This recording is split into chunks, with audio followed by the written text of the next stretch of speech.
On a sunny afternoon, during recess at a quiet, suburban elementary school, a 7-year-old boy playing in a rarely used sandbox noticed a small piece of rusty chain sticking out of the sand. He called his teacher over to see. As she began to dig it free, she uncovered something so large, so unexpected, and so dangerous that it would trigger an immediate, full-scale evacuation of the entire school. The innocent discovery of a child at play was about to unearth a deadly 80-year-old secret from the Second World War, a ticking time bomb that had been sleeping silently just inches beneath the children's feet for generations. To understand how a weapon of war could end up buried under a children's playground, we must first travel back to the 1940s and the immense, all-consuming effort of the Second World War. On the American home front, the country transformed into the arsenal of democracy.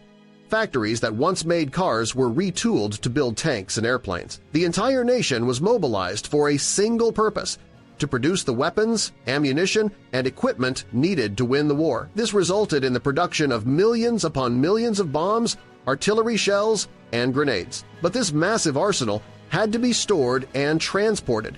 To do this, the military established a vast network of hundreds of ordnance depots and temporary storage facilities all across the country. These sites were often located in what were then considered remote, rural areas, safely away from major population centers. For several years, these depots were bustling hubs of activity, with trains and trucks constantly moving vast quantities of explosives. Then, in 1945, the war ended. The nation demobilized just as quickly as it had mobilized. These temporary storage and training sites were no longer needed, and the government began the process of decommissioning them and selling the land back to the public. However, in the rush to return to a peacetime footing, the cleanup of these sites was often hasty and incomplete. While the major stockpiles were removed, an unknown number of individual munitions were lost, misplaced, or simply left behind, buried in trenches or forgotten in bunkers. In the decades that followed, America's suburbs expanded. The once remote rural land was bought by developers, and new, peaceful communities, complete with homes, parks, and elementary schools, were built directly on top of these formerly used defense sites, their residents completely unaware of the explosive legacy that lay hidden just beneath the soil. Our story begins in a quiet, modern-day suburban town, the kind of place where the loudest sound is usually the school bell signaling the end of the day. At the local elementary school, a 7-year-old boy named Lucas was playing by himself during recess. He had wandered over to an old, slightly neglected sandbox that sat in a far corner of the schoolyard. A recent, heavy rainstorm had washed away some of the sand. As he was digging, something glinted in the sun. It was a single, rusted iron chain link protruding from the damp sand. Curious, as any 7-year-old would be, he began to dig around it with his hands. He uncovered another link, and then another. The chain was thick and heavy. He pulled on it, but it was stuck, fast, connected to something large and heavy, buried deep below. He ran to get his teacher, a woman named Ms. Patterson. She came over, expecting to see a buried piece of old, forgotten playground equipment. She smiled at Lucas's discovery and, telling the other children to keep a safe distance, she fetched a small garden trowel from a nearby shed to help dig it out. As she began to clear the sand away from the chain, she realized it was attached to a large metal ring, and the ring was bolted to something else, something much larger and made of metal, still hidden beneath the sand. Her casual curiosity now shifted to a more focused intrigue. She continued to dig, clearing away the sand, her trowel scraping against the object's surface.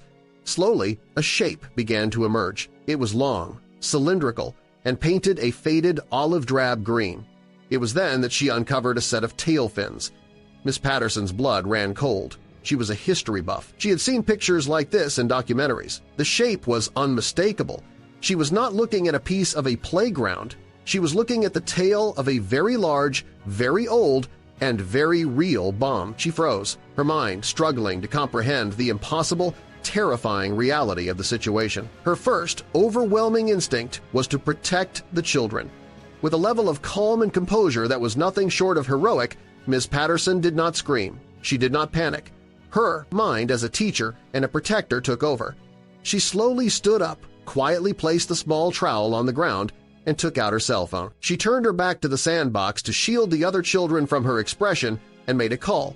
not to 911 but directly to the school's principal. Her voice was low but firm, a tone that conveyed extreme urgency without causing alarm. "We have an emergency situation at the Sandbox," she said. "It is a potential explosive device. I need you to initiate a silent evacuation of the school immediately." What followed was a masterclass in professional crisis management. The school's emergency protocols were activated. There was no fire alarm, no panicked shouting.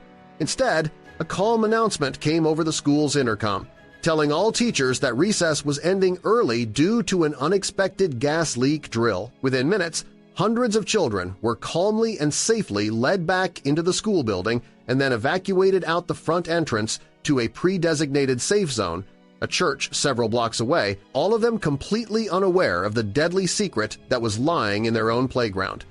Ms. Patterson was the last to leave, ensuring every child was accounted for. Only then did the full weight of the situation, the terrifying "what if," allow her hands to begin to shake.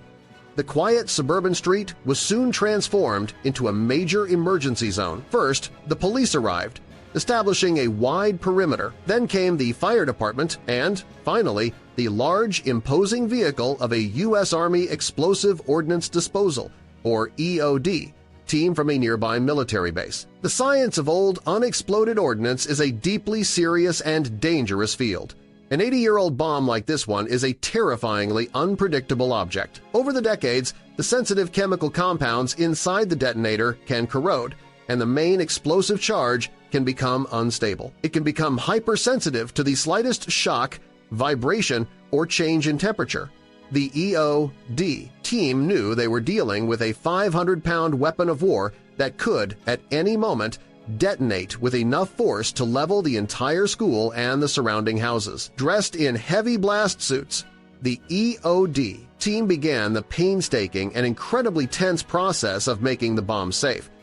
They first used a remote-controlled robot to get close-up images and X-rays of the device to determine its condition and the type of fuse it had. After hours of careful analysis, the team leader made the decision to disarm it manually. With the entire neighborhood holding its breath, a single technician made the long, lonely walk to the Sandbox. For over an hour, he worked with the steady hands and calm nerves of a surgeon, carefully disarming the 80-year-old detonator mechanism.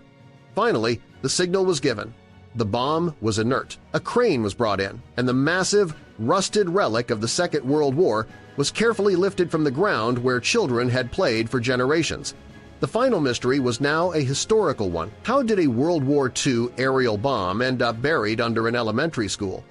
An investigation was launched into the history of the land itself. Military historians and police detectives began to dig through old property records and declassified military archives from the 1940s. And they found the answer. The land where the quiet suburban neighborhood now stood was, during the height of the Second World War, not a collection of peaceful homes, but a sprawling, temporary military storage and railway transfer depot. It was a vital link in the arsenal of democracy, a place where thousands of tons of munitions, including bombs like the one Lucas had found, were stored before being loaded onto trains and sent to ports for shipment to the war fronts in Europe and the Pacific. The investigation concluded that this single 500-pound bomb had likely fallen off a transport truck or been improperly buried and was simply missed during the hasty post-war cleanup in 1945. For 70 years, it had laid silent and forgotten, a deadly ghost of the war, as a town grew up around it. The story of the discovery at the elementary school is a powerful and chilling reminder that the past is never truly gone. The great conflicts of our history have left behind dangerous, hidden legacies that still lie dormant,